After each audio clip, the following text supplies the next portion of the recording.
Let's talk about the rappers for a minute. Can we talk about the rappers for a moment?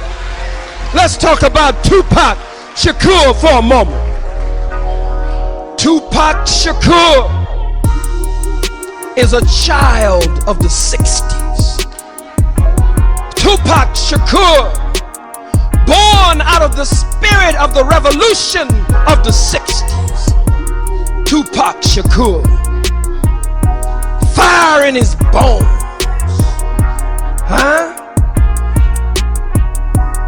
boldness and rebellion in his blood.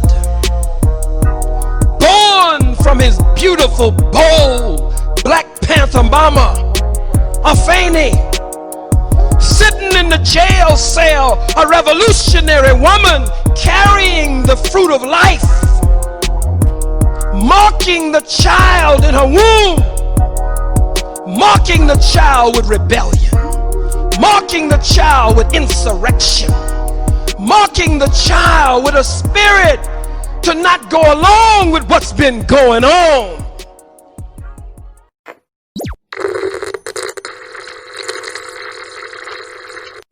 Beat me, Young G, with a gift to give. John B.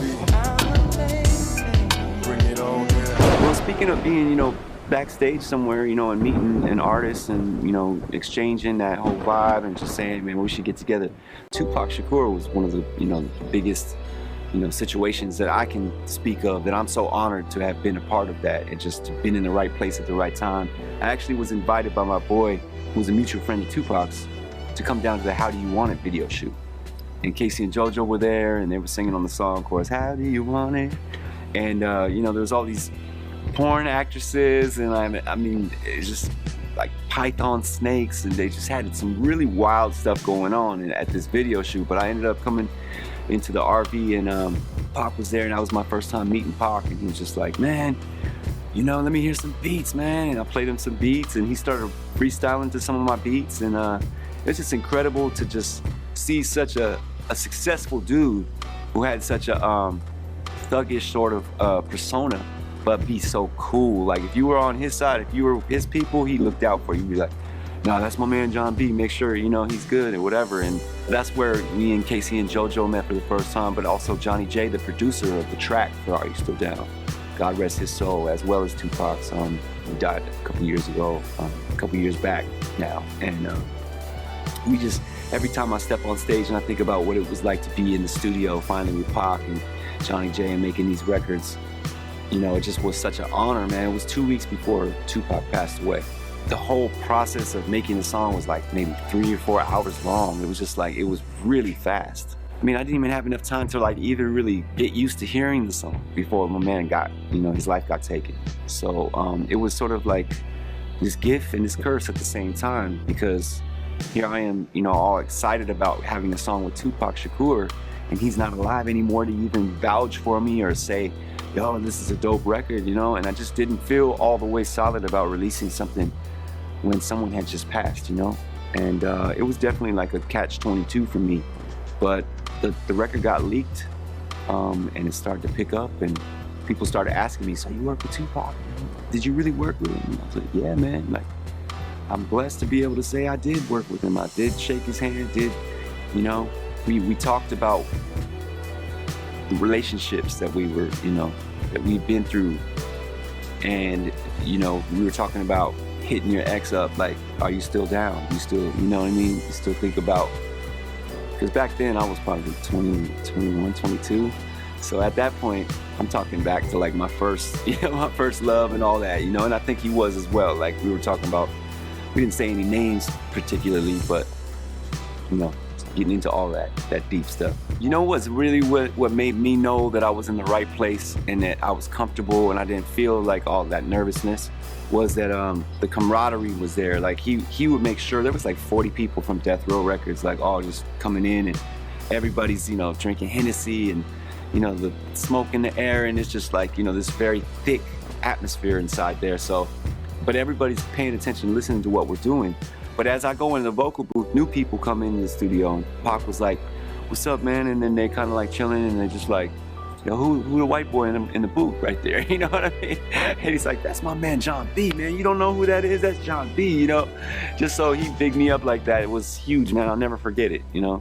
I didn't want to leave, you know? I ended up being able to be a witness to him actually recording To Live and Die in LA. Like right there. Like he basically said, come on with me. And I walked over to the other studio, because we were in this studio and he was over here recording another record at the same time. Because he used to record like 3 records a day. So anyway, he starts to play the first track that he did, which is like the first layer of his vocal, because he would always double track his vocals. And then he went right on top of that track that's recorded. He went in the booth, and I mean, it was like one take. He just did it again. No mistakes, nothing. And that's the song To Live and Die in LA, featuring Val Young, who was, she was there as well. To live and die in LA. You know, she's so awesome, and she's just, you know, she knows, like, we were both sitting there just like, really? Like, you know, it's amazing. So, yeah, that was a moment for sure. Only Gab can do it like this.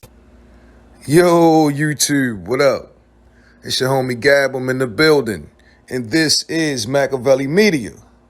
You know, it was dope, man, to hear John B talk about recording Are You Still Down with Tupac on 247hh.com.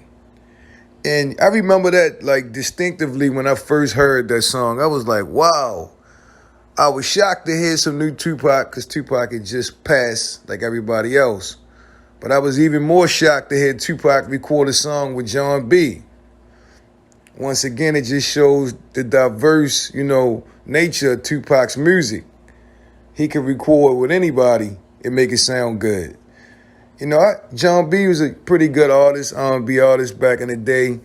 To hear John B going to the recording process and, you know, how the song came about. They both was reminiscing about their ex-girlfriends, and Pac wanted to call his girlfriend to see if she was still down. You know, it was just dope, man. He gave you an inside glimpse, you know, what it was like meeting Tupac at the How Do You Want It X-rated video shoot with Casey and JoJo and, you know, a slew of porn stars. And, you know, he just was fascinated, man. And, you know, once again, it's a glowing tribute to how special Tupac Shakur really was. He also said that, you know, he recorded this song, like, I think he said 2 weeks before Tupac's murder. And it's just a weird situation, man. But being that we're on the eve of, you know, the anniversary of Tupac's death, I wanted to make sure I hit you guys with a video. Don't forget to like and subscribe to the channel. This is Machiavelli Media. Rest in peace, Pac. It's been a pleasure as always. I'm your homie Gab. I'm signing off. I'm about to hit y'all with the peace.